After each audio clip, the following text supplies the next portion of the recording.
Have we lived other lives? Do our souls have soul contracts? Can the tarot be used to help us identify blockages? Are our destinies intertwined with others? Wow, do we have a great show lined up for you today as we speak with author Kelly O'Hearn. Now, Kelly is the author of the acclaimed Arcanum series of novels. These are sweeping, time bending. It's a multi book saga. And the cool thing, get this, it was all channeled through tarot cards, inspired by her own past life readings. O'Hearn weaves together multiple storylines, and it's from a powerful woman's perspective, and it spans multiple lifetimes in the quest for love, destiny, and of course, the most important thing, self-discovery. Hi, Kelly. Welcome to the show. Thank you, Desiree. It's great to be here. Okay, let's get in. I want to start with, because the tarot, so instrumental in you channeling and writing and developing this book. So can we set a few ground rules, or maybe not ground rules, but help us understand the tarot a little bit? Is it about fortune telling, divination? What exactly is it? Well, I think you hit the nail on the head with the word divination. It's definitely a divination tool. So what is that exactly? I personally don't feel it's a fortune telling device. I feel it is a tool that each individual can use for self-discovery, to ascertain certain things about themselves, their lives, where they hold blockages, where they have great, momentum in their life, etc. It's because of free will, fortune telling is a very inaccurate skill set. I think it's an impossible thing to do. So tarot is more about discovery rather than prediction. And how does this help people align with their desires and what they want out of life? Can they use it to help improve themselves? Absolutely. Because the tarot is actually a language, and just like any language, it's informative, it's educational. But the tarot's unique design is that it aligns with the four parts of self: physical, mental, emotional, and spiritual. So by using the deck, you can determine where you are out of alignment with the desires that you have for your life. Perhaps your mental body is under great stress and a lot of weight. Perhaps your emotional body is shut down to a desired result that you want. The tarot can reveal all of that to you so you can shift your energies around that in order to welcome better results. What do you say to those who are maybe already tarot enthusiasts and are skilled or knowledgeable about the tarot? Oh, well, these are my people. So, for them, it's really, you can take it to a much deeper level. I mean, the tarot has so many nuanced uses. And, on the surface, you start to learn the meanings of the cards and then use those for your benefit. But as you become more skilled and fluent in the language, you can really go into very deep awareness and deep connection to your higher self, your soul, if you will. And the tarot becomes like a trusted confidant, a really good friend. I like the way you describe it as a language. I've never quite heard it explained that way before. So maybe I'm not one of those advanced people. Maybe I'm more of a novice. I'm curious too, how do you address skeptics? Because there's a lot of folks that are just going to be dismissive and consider this a lot of woo-woo. What do you say to them? Well, first of all, I want to say I love skeptics. I love skepticism. I think it's a healthy exercise in life. But what I ask skeptics to do and doubters is to simply have curiosity.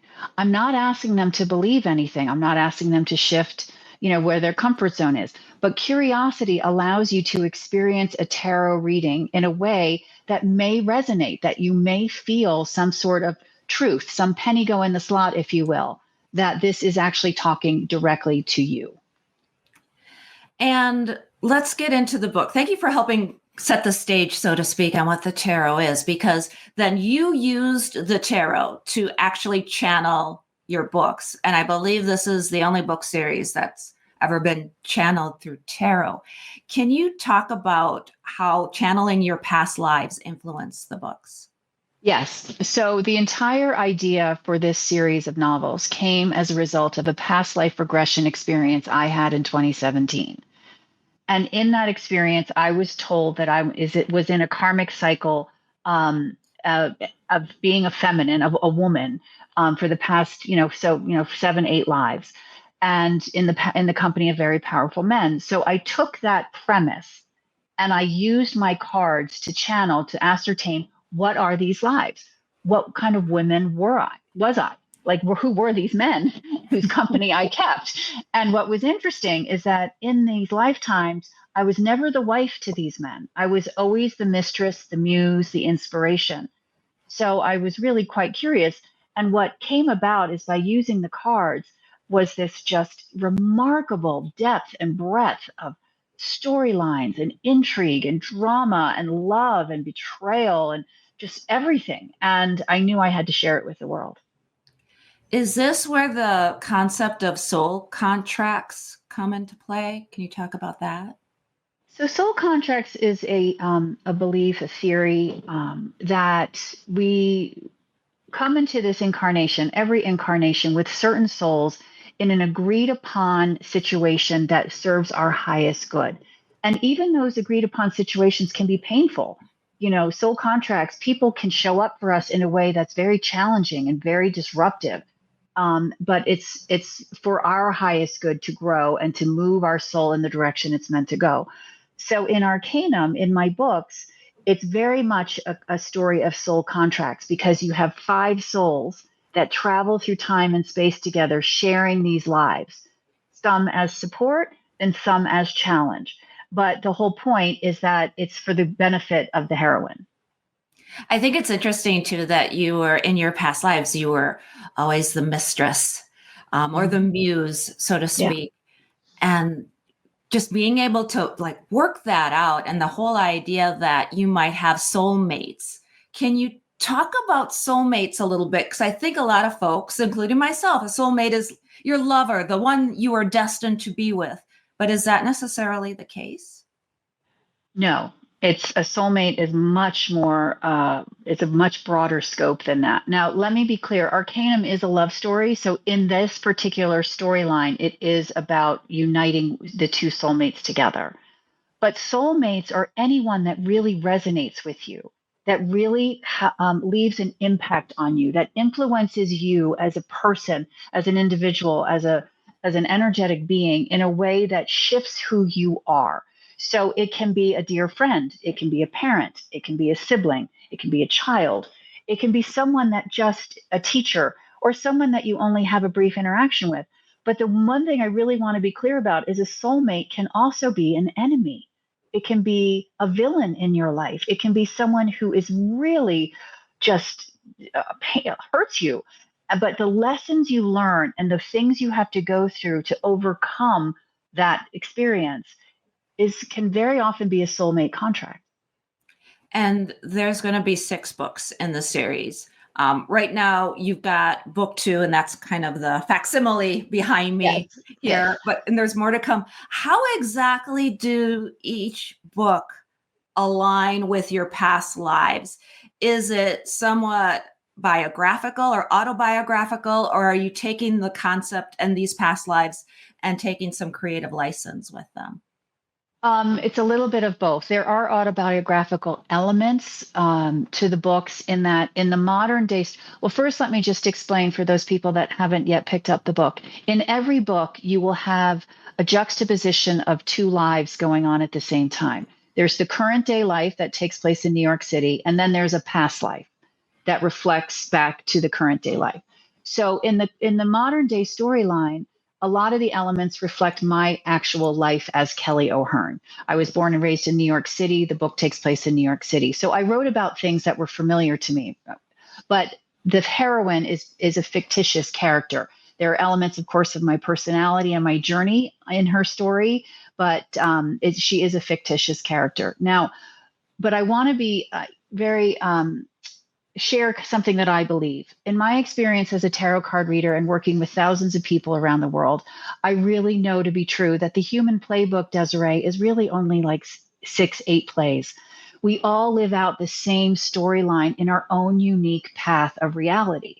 So this is going to be autobiographical for most people that read the book. Everyone is going to resonate with some part of the story because it will reach their abandonment wound. It may speak to their worthiness wound. It may speak to their quest and desire for soulmate love, like a real lover, a real soulmate connection. So yes, it is autobiographical, but it will be for many. And when you talk about the wounds and being able to relate to this, just stepping back a little bit again, because I'm fascinated, Kelly, I'm so fascinated by past lives. And I do tend to be a little bit on the skeptic side. And I wonder about things like, well, what is the purpose then of a child who is lost or somebody who dies young or tragically? And I think you have a story of kind of something similar. Oh, this is such a moving, I'll never forget this moment. So I was working with a new client that came to me, and she was in a great deal of pain. She had lost a baby in a very tragic way to physical abuse from her lover. And she was beaten up so badly that she lost the baby and the relation. But as I came to understand through her reading and channeling her energy, and it was so beautiful, even though it's so sad, that baby, the soul contract between her and her child was so profound and so majestic because that baby came into her womb and came to life for the sole purpose of giving her the strength to get out of that abusive relationship. She couldn't find the way to leave. So by that baby agreeing to come into her life but never actually be born, what gave this woman the strength, the dignity, the just the grit to leave that abuser and find a life for herself, even though she was grieving. And to me, that is one of the greatest acts of love. That is, and that is such an I'm getting shivers right now. You're reaching my soul just Mm-hmm. talking about it this way. And I think it's really fascinating the way when you take something and can kind of flip it a little bit, it brings new perspective and new meaning. I know one of the things that you talk about too is this idea of inspiring women over 40. Let's lean over to something that's a Yes. little bit happier, because you're talking to women much like me and many other middle-aged women out there, inspiring them after the age of, let's say, 40. Can you Mm-hmm. talk about what happens to when women get to a certain age where they need to sometimes pull back a little bit? So this is one of my favorite topics. So I'm really glad you brought this up. So as we reach this, quote unquote midlife, um, we as humans, but especially women, can very much lose our sense of purpose because, especially those women that have chosen to be mothers, the children are grown, they don't need you as much. But regardless of what path you're walking, um, you come to a point in the road where you really have to look around at your life and say, is this still what I want? Is this still aligning with me? Because we grow and we change and we evolve. And what I is so important for women to remember is, and this was someone that told me this, a client that told me this, I'm a reader actually. We never age out of relevance or purpose. There is always opportunity for us if we have to do reinvention, which can be a difficult journey, but it's worth it. So this whole opportunity of midlife, which I prefer to think of as rebirth, is almost like a second adolescence. During adolescence, in teenage years, you come out of this chapter of childhood and you're entering this chapter of impending adulthood. And it's a huge era of change and growth and maturity, but it can be very destabilizing. Midlife can offer that same challenge sometimes to a lot of us. It can be very destabilizing until we figure out and remember who we are now, not who we've always been. And so it's a wonderful kind of like Phoenix energy, like rising out into this new version of yourself. And it doesn't have to be, you don't have to blow up your side of the street with it. It can just be certain subtle choices that you make, but it's a very important chapter to really be mindful of. I really appreciate that so much, because I think you're right. Once women get to a certain age, at least in this society, right? And in different Mhm. societies, women are treated a little bit differently. I think it's interesting that you, in your own past life regression, you seem to lean feminine, but in some cases, obviously, the soul doesn't necessarily, correct me if I'm wrong, but it seems like the soul might not necessarily have a specific gender. They might be Correct. born into something. So, to the LGBTQ plus community out there, I'm not saying that this is the thing, but this might just help people put things into a different perspective a little Right. bit more. And don't forget, when I talk about, like, yes, in this particular karmic loop that Arcanum addresses, which is what just a very few of my past lives, I am uniquely a woman. But Mhm. feminine energy is not unique to gender. So regardless of your gender, your orientation, it doesn't matter. We all have feminine energy. So I want to make sure that that subtle distinction is just spoken about. Yeah. And I think, this applies to men too. We're talking about Yes. women right now, but historically, the male condition, has been something of significance. Men also typically have that midlife crisis. I'm using air quotes, because they have their own masculine way of sorting things out as well.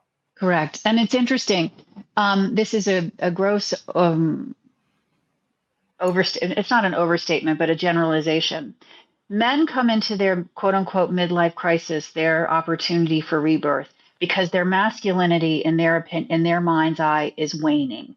Their testosterone is going down, their youth and virility is going down, and they are actually being pulled more into their feminine energy, which for a lot of men can be very scary. The exact opposite is true for women. We enter it because our estrogen starts to go down and we're being pulled more into our masculine energy, which can also be very scary. Although in this day and age, women have very defined masculine energy.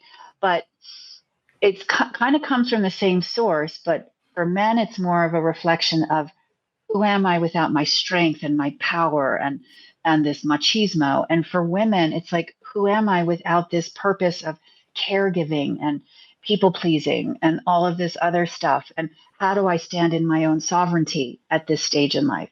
So there's a, as always, the yin yang of life, the masculine, feminine, they're always connected. So this midlife opportunity is something that's driven by that connection. I believe a young reader, maybe she wasn't so young, a reader once said something rather profound to you about this. Do you recall that quote? No, I've had so many wonderful quotes, I have to be I honest. think they said something to the effect of, you don't age out of relevance or Right. impact. Yeah, that's right. Yeah, which I just had referenced. It's such a beautiful truth that everybody needs to hear and really accept. And if you're struggling with that, figure kind of like move toward it and inquire within yourself as to why you don't feel relevant or why you don't feel you have impact anymore.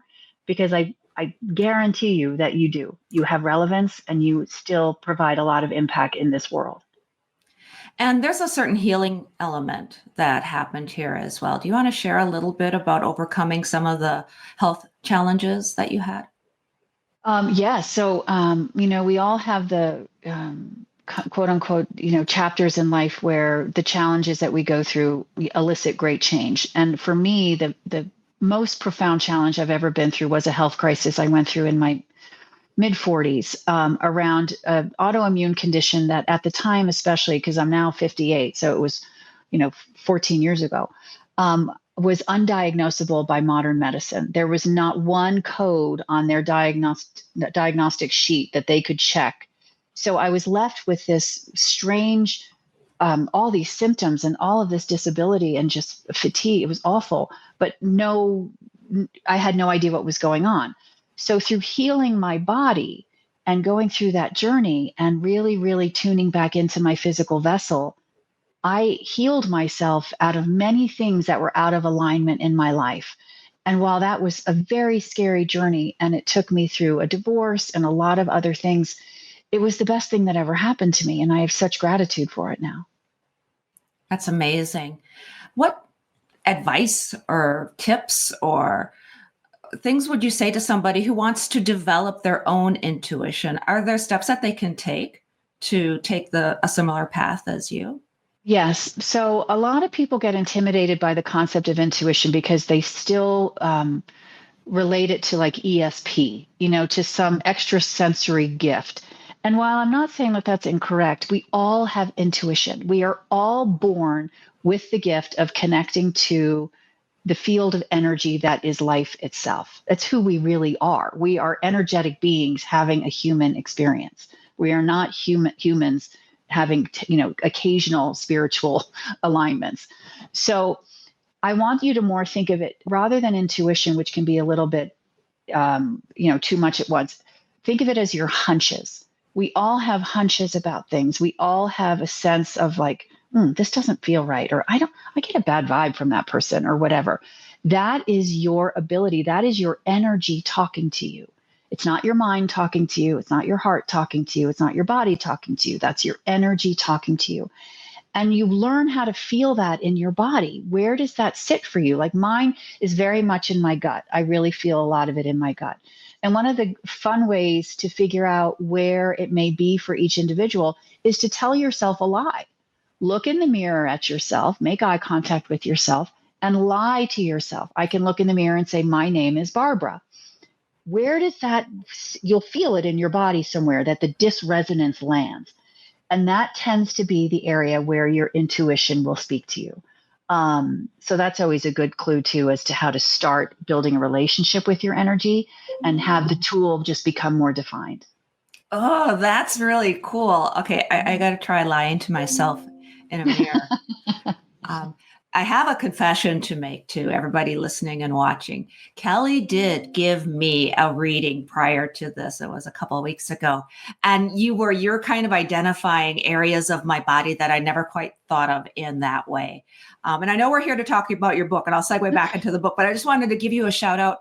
If anybody is interested in contacting Kelly about readings, this is something that she does as well. And it's amazing. It's just an incredible journey, which I think you are just so fantastic at what you do. Thank you. I really appreciate that. Thank you so much.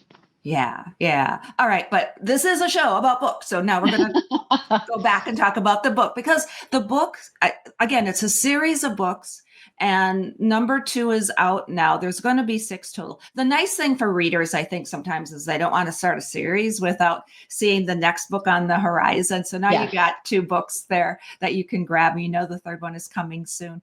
Can we talk about some of the themes that are explored in the Arcanum series? Can you talk about that a little bit? Absolutely. They're the overarching themes that we all go through throughout life. So in book 1, the primary theme was the draw and of power. And I'm talking about more like 7 deadly sins power, greed, lust, dominance, all of that stuff. And how we have to learn to dance with that and not have distorted power. It has to be more divine power, if you will. In book 2, Whispers in the Forest, this is more about the theme of freedom, which is one of my favorite themes of all. And the freedom to fully embody and live your life from your truth. It's the most liberating thing. And so few people get to experience that in life, or perhaps they experience it just for a quick glimpse of time, and they can't get it to last because they're worried about what other people think. They don't want to go against their specific organized religion. They can't defy their family. Whatever it is, unbeknownst to them most of the time, they're not conscious of it. They are trapped in, the proverbial gilded cage, if you will, but, a cage that may have an open door, but they still don't realize that they are still living their life based on things that have been told to them rather than being aware of what is right for them.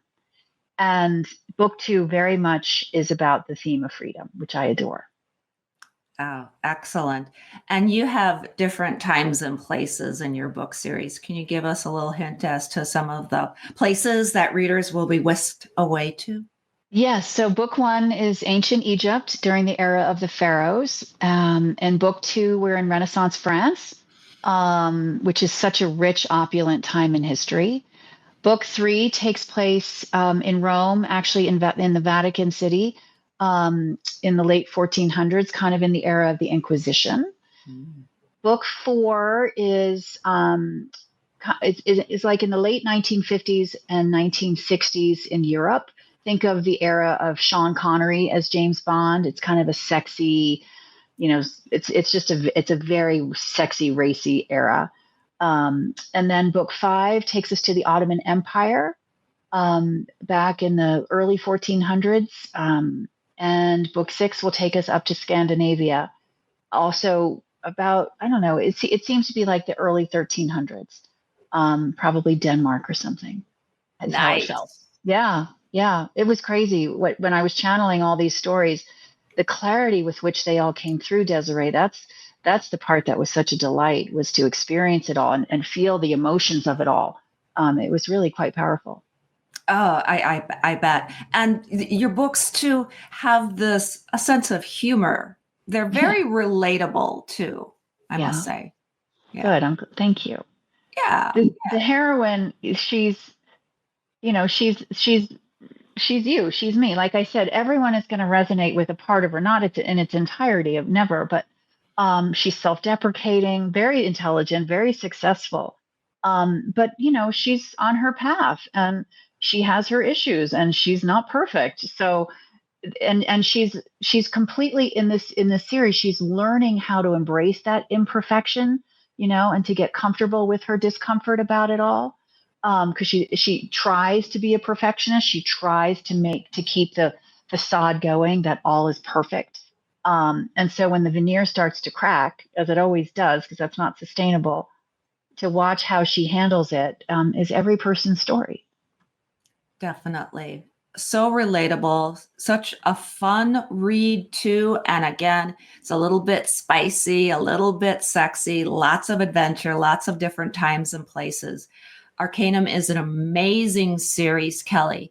Thank you for joining us. We're going to have you come back on again, because there's so much more to talk about. We can do this again for book 3, book 4, and I think we'll have an entirely new conversation because there's so much to dig into.